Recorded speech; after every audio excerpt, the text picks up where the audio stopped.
Do you feel like you're in a battle against your body and you're losing?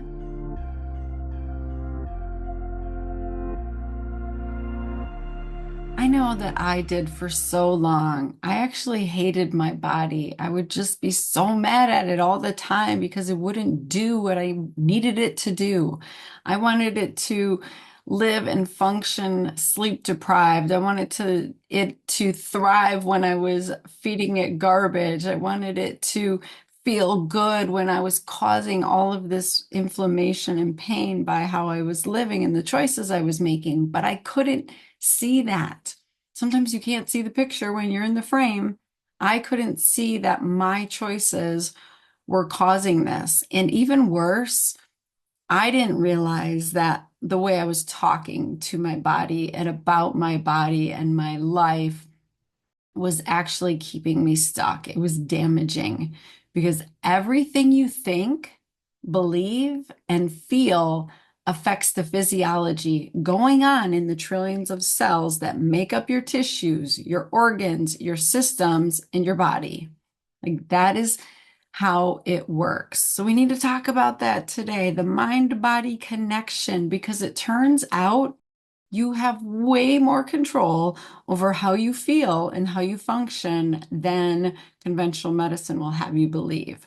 You don't need a white coat to heal you. You don't need a doctor. It was ingrained in me that as a surgeon and a physician, I was the healer. I was the only one that could make patients better. And that's honestly not the truth. The truth is, we have divine intelligence in our cells at the cellular level, the trillions of cells that are all working together to make up your organs and your systems and your body. They're all listening to your brain. They're listening to your thoughts. They're listening to your feelings, and they're listening to the beliefs that drive everything that you have going on, all of your choices. It's actual physiology that when you have a thought driven by a belief and it's creating a feeling or a memory, it creates chemicals in your brain, and then the brain tells the body to create more chemicals. And the chemicals are either inflammatory and destructive, or they're restorative and they're healing. So that is really powerful. And there is so much research going on in this field. It is the real deal. I promise you, people and scientists and physicians are studying this. They are doing brain imaging, they're doing blood work to test all of these chemicals while patients are meditating and they're focusing either on negative things or they're praying and meditating and getting into a deep state of healing in their brain. And then they're testing all of this stuff. And what is being shown is incredible. Like they are producing healing chemicals when they are in a state of prayer and meditation, and they're changing the way that their brain is functioning and they're driving out disease, they're healing cancer, they're doing all the things. It's so powerful. But I want to explain something to you, okay? So your body is operating according to the input that it's receiving. Your brain is just another organ, like your liver, like your kidneys, and it operates according to what your mind is telling it to do and the information it's receiving from your body and from the outside world. And your mind is just like a computer program. It's taking that input and then it's giving an output based on previous coding and data that it was told to use. So, and you've probably heard me say this before, that your body's always trying to be in balance. It's trying to be in homeostasis. So your brain will continually tell the cells in your body to be congruent with your thoughts.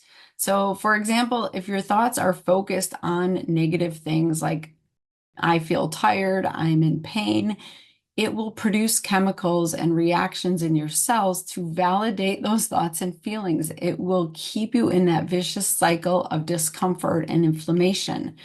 But the opposite is true. And that is so powerful that if you start thinking positive things like, I feel joy, I move effortlessly, I am loved, my body functions well, then your brain wants to be in congruency with those thoughts and beliefs or ideas.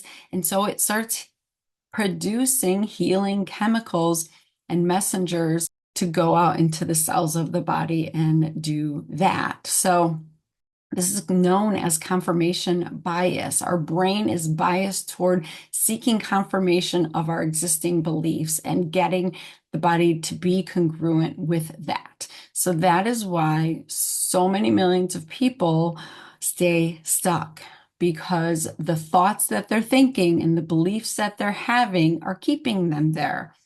If you are saying to yourself, I'm never going to feel better, I'm never going to get well, I'm never going to have energy, I'm never going to lose weight, you are right. You won't, because you will fulfill that prophecy. That is how it works. So you have to start speaking completely different beliefs over yourself. You have to shift what your mind is telling your brain and your body. That is the only way to change. And the Bible is clear on this. It is a command in Romans 12:2. Do not conform to the pattern of this world, but be transformed by the renewing of your mind. And it goes on to say, then you will be able to test and approve what God's will is, his good, pleasing, and perfect will. This part is really important because so many of us really get caught up in the life and the idea and the belief that we have to make life happen and we have to produce, and that is where our value is, and that we just need to keep striving for things and obtaining things.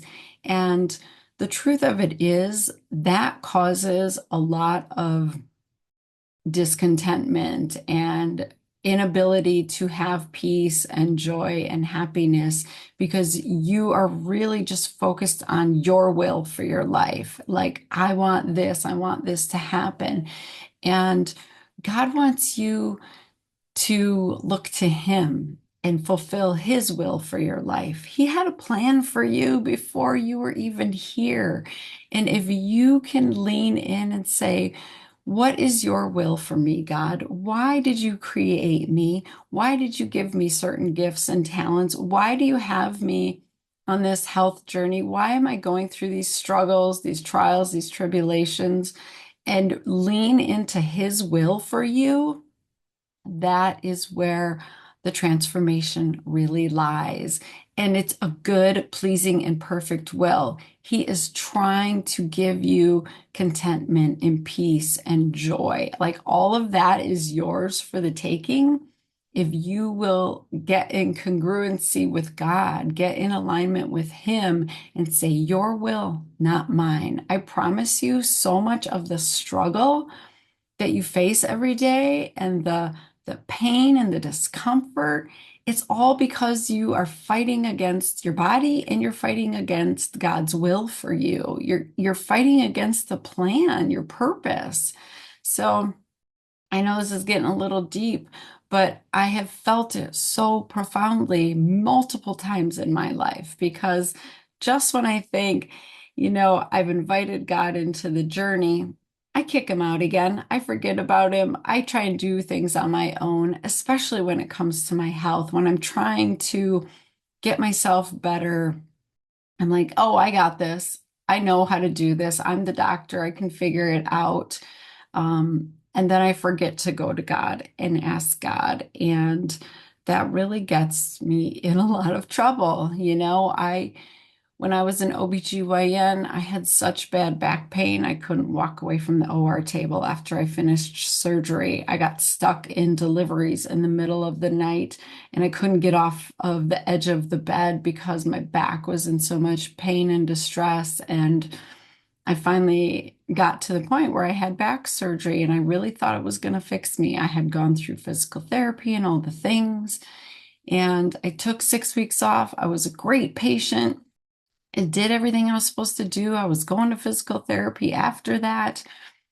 And when I went back to work, my third night on call, I was doing a delivery and I re-injured myself and I couldn't move. And I was on my back for a week straight. God literally had to put me on my back, looking up toward Him to reconnect with Him and hear what He was trying to tell me for so long.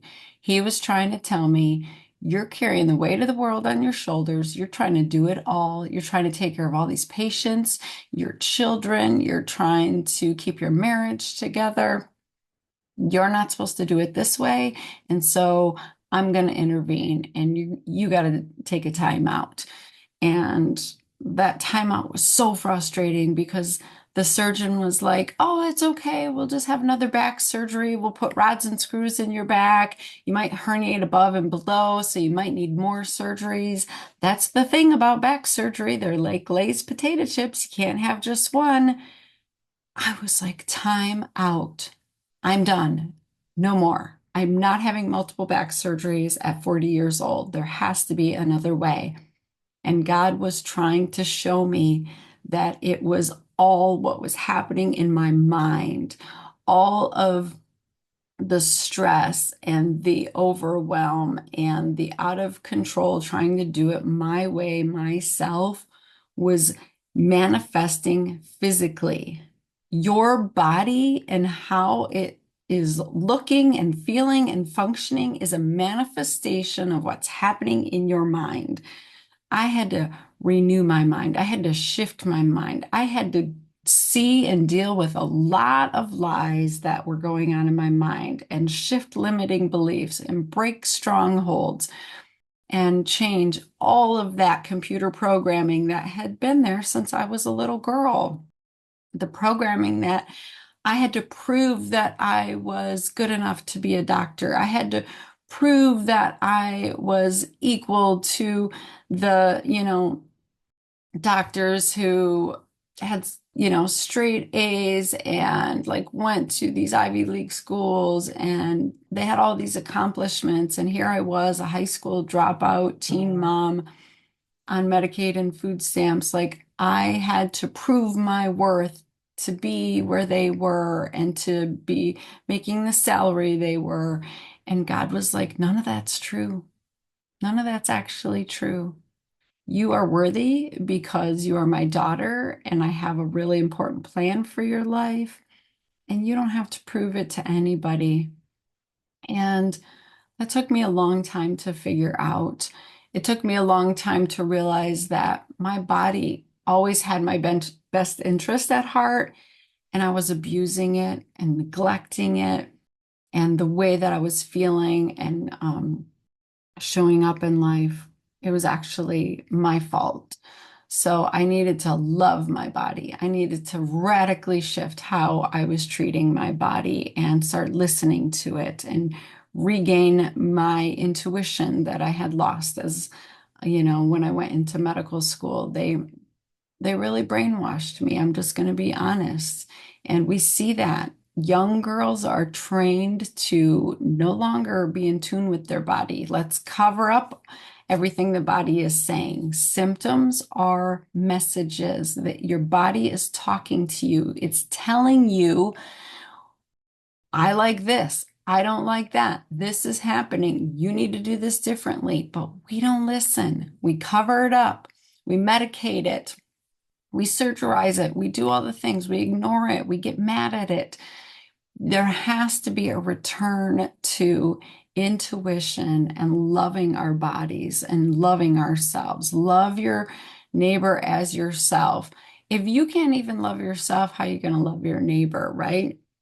So I would invite you to take 5 minutes today and just start to notice, what do you think about your body? Do you like your body? Do you think your body is working for you or against you? Do you think your body's ugly? Do you think your body's weak or strong? What do you think? What do you believe about your body? And you might be surprised when you really start to unpack that. And that just might be why you're stuck. So, if this at all resonates with you, you're in the right place. I've got you. Like, you can overcome this. You can renew your mind. You can shift all of that. You can break limiting beliefs and strongholds. I truly just believed that chronic pain was my lot in life and chronic bowel issues because I had gut issues since childhood. So I just this is it. I'm never going to have regular bowels. I'm never going to feel good when I eat. I'm never going to have consistent energy. I'm just never going to be happy. And that's what I believed. And it's such a lie. They're all lies. That is not how God designed you. That is not what God has for you. So please, stick with me. Let me know if this resonated with you and share this with a girlfriend that you know is struggling. She is trying to do life on her own, and you know she just needs a little bit of Jesus. She needs to know that her worth comes from the fact that she is alive. Like she's chosen, she's a daughter of the Most High. And if you believe and accept Jesus as your savior, like that's literally all you need. And then we'll work from there. Let's open some scripture and see what God says is the truth about you and how that you should function and how you should have life. And, read John 10:10. It says the enemy came to steal, destroy, kill, but Jesus came to give you life, life to the fullest, like a happy, joy-filled life of abundance and peace. Like he didn't come here to give you a miserable get-by life. That is not what the Bible promises. So live into that promise, trust it, seek it out, know that it's yours for the taking. If you would just like invite God into this journey with you, you guys can really do some amazing things together. So I love you. I have a feeling you needed to hear this week because that's what God put on my heart. So I am here for you. Let me know what else you need, but have an amazing week.